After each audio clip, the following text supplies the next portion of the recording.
Hello champions, कैसे हैं आप लोग। आई होप आप सभी ठीक होंगे। I am also well. चलिए, आज जो मैं क्वेश्चन लेकर आया हूँ ये हमारे एमपी बोर्ड में पूछा जाने वाला क्वेश्चन है ही। अभी जो आप 23-24 के लिए जो एग्ज़ाम की प्रिपेयर कर रहे हो तो उसमें 2 नंबर का ये क्वेश्चन आपको आना ही है। या तो फिर आपसे पूछेगा कि √2 या फिर √3 या फिर √5, यानी कि अंडर रूट के अंदर जब भी आपको 2, 3 या 5 मिलेगा तब आपको उसको प्रूव करना रहेगा कि ये इरेशनल नंबर है। तो इसको हम कैसे सोल्व करेंगे ये आप लोगों को मैं बताऊंगा आज। सबसे पहले हम इसको क्या सपोज करेंगे, सबसे पहले हम इसको अजम करेंगे कि ये एक रैशनल नंबर है। यानी कि जो हम यहाँ पर मेथड यूज़ करने वाले हैं वो कौन सी मेथड है, कॉन्ट्राडिक्ट मेथड। तो कॉन्ट्राडिक्ट मेथड में क्या होता है, सबसे पहले हम जो प्रूव करना होता है उसको साइड कर देते हैं। जैसे यहाँ पे हमें प्रूव करना है कि इरेशनल नंबर है ये, इसको हम साइड कर देंगे। हम प्रूव करेंगे कि ये एक रेशनल नंबर है और एट द एंड हम प्रूव कर देंगे कि ये रेशनल नंबर नहीं है। ठीक है, सबसे पहले हम रैशनल नंबर सपोज करेंगे कि जो भी नंबर हम लेंगे, यानी कि किसी भी प्राइम नंबर को अंडर रूट के अंदर, ठीक है, अंडर रूट के अंदर कोई भी प्राइम नंबर आ जाएगा।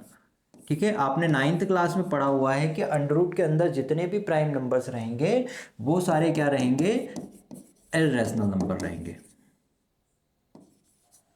ठीक है, तो अब हमें यहाँ पे प्रूव करना है कि ये सारे इरेशनल नंबर होते हैं। यानी कि जब भी अंडर रूट के अंदर कोई भी प्राइम नंबर आ जाएगा, ठीक है, तो हम क्या करेंगे, सबसे पहले हम अजम करेंगे, सपोज करेंगे कि वो क्या है, एक रेशनल नंबर है। रेशनल नंबर में आप सभी को पता होगा कि कोई भी रेशनल नंबर क्या होता है, p/q के फॉर्म में होता है।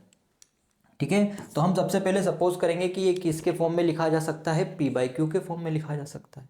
ऐसे ही कर करके हम इसे प्रूव कर देंगे कि ये जो है यहाँ पर हम इसको रेशनल नंबर के फॉर्म में नहीं लिख सकते। दैट मीन्स क्या है, ये को प्राइम नंबर्स नहीं रहेंगे।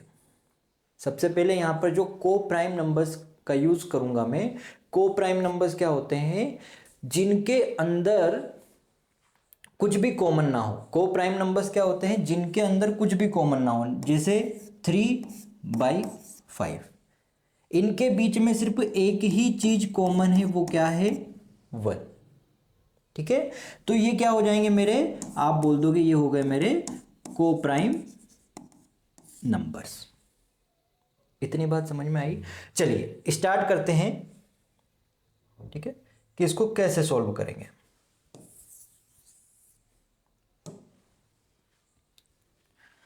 चलिए, सबसे पहले हम क्या करेंगे, कोई सा भी नंबर पिक कर लेता हूं। जैसे मैं यहां से ले लेता हूं √2।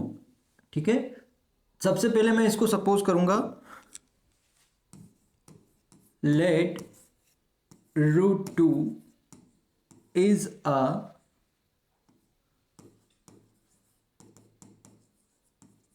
रेशनल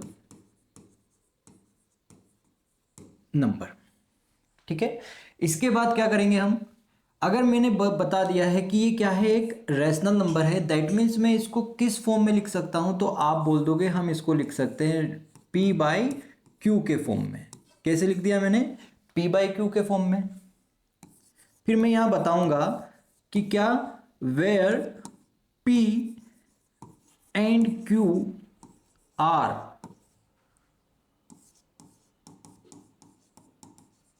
को प्राइम इंटीजर्स। एंड आपने देखा होगा कि जब भी किसी भी नंबर को p/q के फॉर्म में लिखा जा सकता हो, वहां पर जो हमारा डिनोमिनेटर रहता है वो कभी भी क्या नहीं होना चाहिए, 0 नहीं होना चाहिए। दैट मीन्स क्या रहेगा, q is not equals to 0। यहां तक मैंने कुछ भी नहीं किया है, सिर्फ बताया है कि मैंने इसको क्या सपोज कर लिया है, एक रेशनल नंबर सपोज कर लिया है। और रेशनल नंबर को किस फॉर्म में लिख सकते हैं, तो आपने बोला कि हम रेशनल नंबर को p/q के फॉर्म में लिख सकते हैं।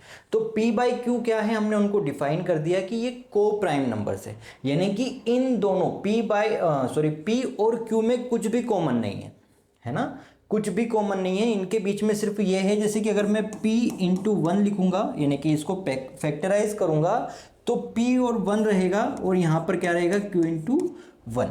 यानी कि इन दोनों नंबर्स के बीच में कुछ भी कॉमन नहीं है 1 को छोड़कर। आप बोलेंगे बिल्कुल इतनी बात तो हमें क्लियर है। चलिए, तो मैं इसको यहां पर Q को √2 के पास पहुंचा दूंगा तो क्या आ जाएगा, Q √2 is equal to P। यहां से P की वैल्यू आ गई। मैं क्या करूंगा, दोनों साइड स्क्वायर कर दूंगा, स्क्वायरिंग ऑन बोथ साइड। जब भी कोई इक्वेशन इक्वल्स टू के फॉर्म में रहे तब हम दोनों साइड कुछ भी कर सकते हैं, ये आप लोगों को पता है। तो यहां से अगर मैं दोनों साइड स्क्वायर करूंगा तो क्या आ जाएगा मेरे पास, 2 रूट पे स्क्वायर करूंगा तो क्या आ जाएगा, रूट से स्क्वायर कैंसिल हो जाएगा तो बचेगा क्या, 2q² इक्वल्स टू p²। अब यहां पर एक आप देखेंगे कि अगर मैं देखूं कि p² के फैक्टर के फॉर्म में लिखे हुए हैं 2 इंटू, यानी कि अगर मैं बात करता हूं यहां से, अगर p² को मैं देखता हूं तो क्या लिखा हुआ है, 2 इंटू q। अगर किसी नंबर का फैक्टर 2 है दैट मीन्स वो नंबर, जो भी हमारा नंबर है वो नंबर क्या रहेगा, इधर जो भी फैक्टर रहेंगे उससे क्या रहेगा, डिविजिबल। आप बोलोगे बिल्कुल इतनी बात तो हमें क्लियर है, ठीक है। तो अब मैं यहां से क्या करूंगा, इसको छोटे कर देता हूं।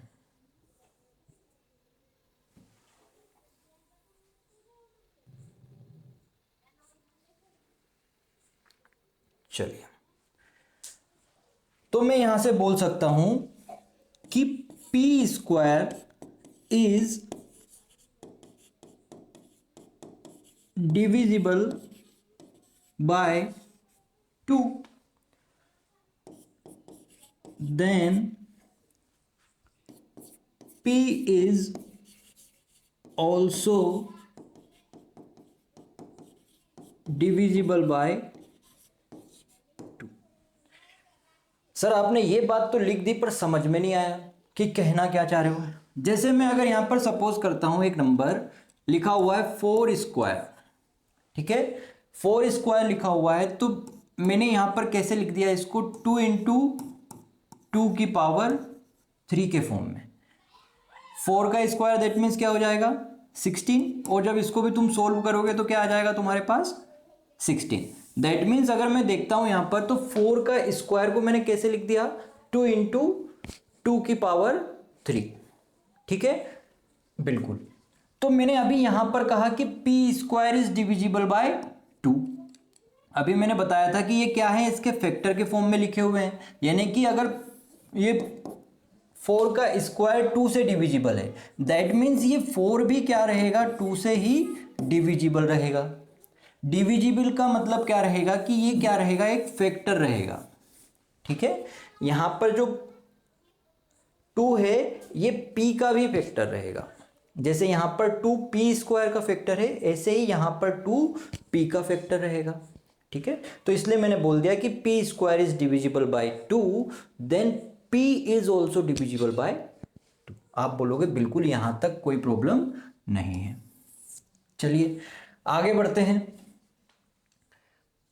तो अब मैं क्या सपोज कर लेता हूं कि p के जो फैक्टर है, जैसे अभी मैंने आपको बताया कि 4² दैट मीन्स मैंने लिखा 2 इंटू 2⁻³, तो ये जो 4 है इसका भी तो कोई फैक्टर रहेगा। अगर मैं 4 के फैक्टर की बात करता हूं तो 2 तो रहेगा ही रहेगा, क्यों, क्योंकि मैंने यहां पर बोल दिया था कि जो 4 है वो भी किससे डिविजिबल रहेगा, 2 से। पर ये नहीं पता है कि ये 4 है, यानी कि यहां पर एक और नंबर कोई ना कोई रहेगा, ठीक है। तो मैं जो सपोज करता हूं कि ये जो p है then p is equals to c suppose कर लिया है, c क्या है, कोई इंटीजर है, वेयर c इज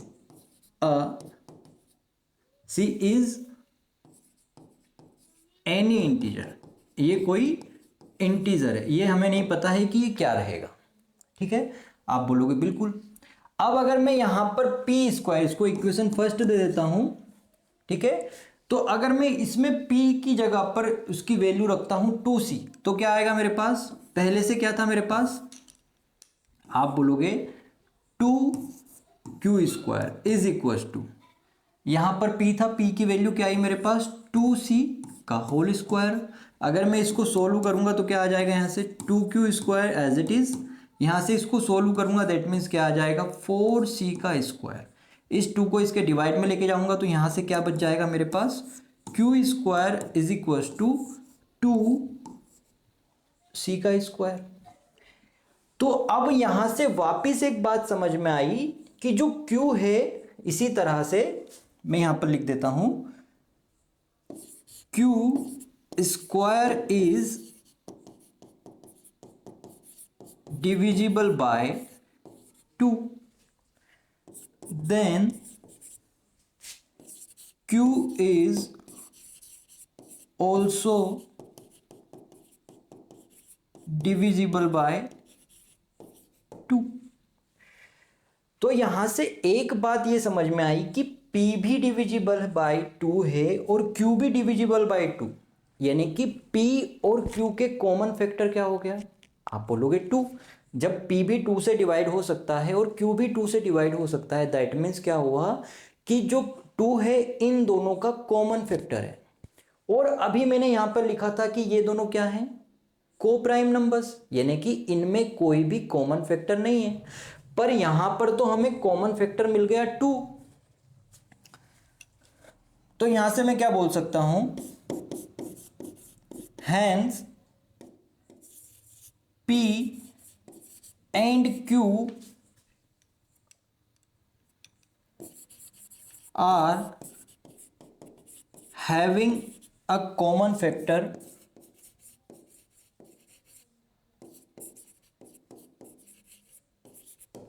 फैक्टर 2, ठीक है। But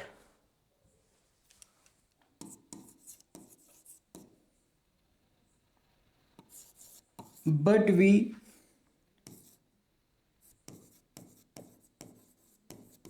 assumed P and Q are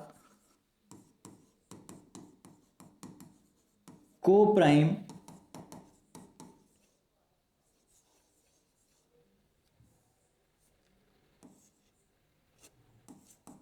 integers, and so our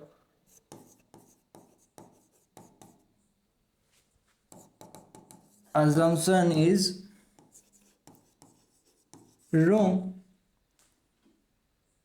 या फिर यहां पर लिख सकते हैं आप our assumption that √2 √3 या √5 जो भी यहां पर रहेगा is a rational number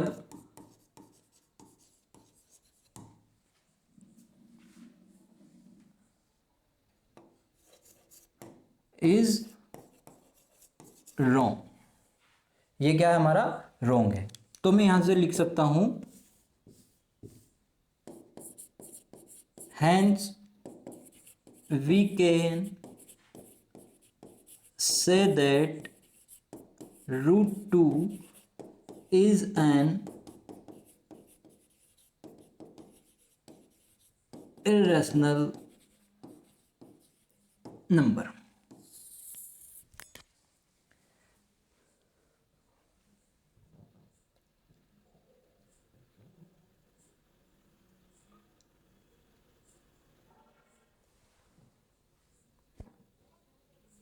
I hope आप लोगों को ये क्लियर विजिबल होगा। इसको मैं एक बार और समझाने की कोशिश करता हूं। जब भी आपको अंडर रूट के अंदर कोई प्राइम नंबर दिखे,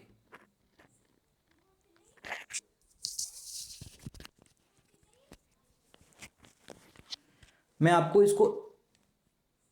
इसको एक बार और समझाने की कोशिश करता हूं। जब भी आपको अंडर रूट के अंदर, ठीक है, या फिर स्क्वायर रूट के अंदर जब भी कोई प्राइम नंबर दिखेगा, तब आप उसको सोल्व कैसे करेंगे। उसको आपको सोल्व क्या करना है कि वो एक इरेशनल नंबर है, तो हम इसमें कॉन्ट्राडिक्ट मेथड लगाएंगे, ठीक है। तो जो कॉन्ट्राडिक्शन मेथड या कॉन्ट्राडिक्ट मेथड होती है, क्या होती है, सबसे पहले हम जो उनको प्रूव करना होता है उसका उल्टा अज़म करते हैं या सपोज करते हैं, फिर उसको प्रूव करते हैं कि जो हमने अज़म किया था वो क्या था, रॉन्ग था। तो उनको प्रूफ करना है कि इरेशनल नंबर है। तो सबसे पहले हम क्या करेंगे कि लेट कोई भी जो भी नंबर रहेगा वो, तो √2 इज अ रेशनल नंबर। जब रेशनल नंबर है तो रेशनल नंबर की प्रॉपर्टी हमें पता है कि जिन भी नंबर्स को p बाई क्यू के फॉर्म में लिखा जा सकता हो उनको रेशनल नंबर बोला जाता है। तो √2 को मैंने लिख दिया p बाई क्यू के फॉर्म में, ठीक है, where p and q are coprime numbers. ठीक है, को प्राइम नंबर्स क्या होते हैं? जिनके बीच में एक भी कॉमन फैक्टर ना हो। तो अगर मैंने सपोज कर लिया कि यहां पर कोई कॉमन फैक्टर नहीं है तो मैंने यहां पर लिख दिया कि p and q are coprime integers, ठीक है, वेयर, और क्या है यहां पर, q is not equal to 0। कभी भी q क्या नहीं होना चाहिए? 0 नहीं होना चाहिए। अगर 0 हो गया तो वो रेशनल नंबर ही नहीं बचेगा। चलिए, तो मैंने फिर q को √2 √5 जो भी रहेगा उसके पास पहुंचा दूंगा तो क्या आ जाएगा, q √2 is equal to p। दोनों साइड में क्या कर दूंगा? स्क्वायर कर दूंगा। जब दोनों साइड स्क्वायर करूंगा तो रूट से जो स्क्वायर करूंगा तो स्क्वायर से रूट कैंसिल हो जाएगा, तो क्या बचेगा, 2q² is equal to p²। तो यहां पर मैंने जो फंडामेंटल थ्योरम थी, फंडामेंटल थ्योरम का यूज किया और बताया कि ये क्या है, इसके फैक्टर्स के फॉर्म में है। दैट मीन्स अगर ये फैक्टर है तो ये क्या कर देगा, उसको डिवाइड कर देगा। तो मैंने लिखा यहां पर कि p² इज डिविजिबल बाई 2। तो एक और प्रॉपर्टी है कि अगर किसी नंबर के स्क्वायर को कोई नंबर डिवाइड करता है तो वो उस नंबर को भी क्या करेगा, डिवाइड करेगा। तो मैंने लिख दिया कि then p is also divisible by 2। आप बोलोगे बिल्कुल इतनी बात समझ में आ गई।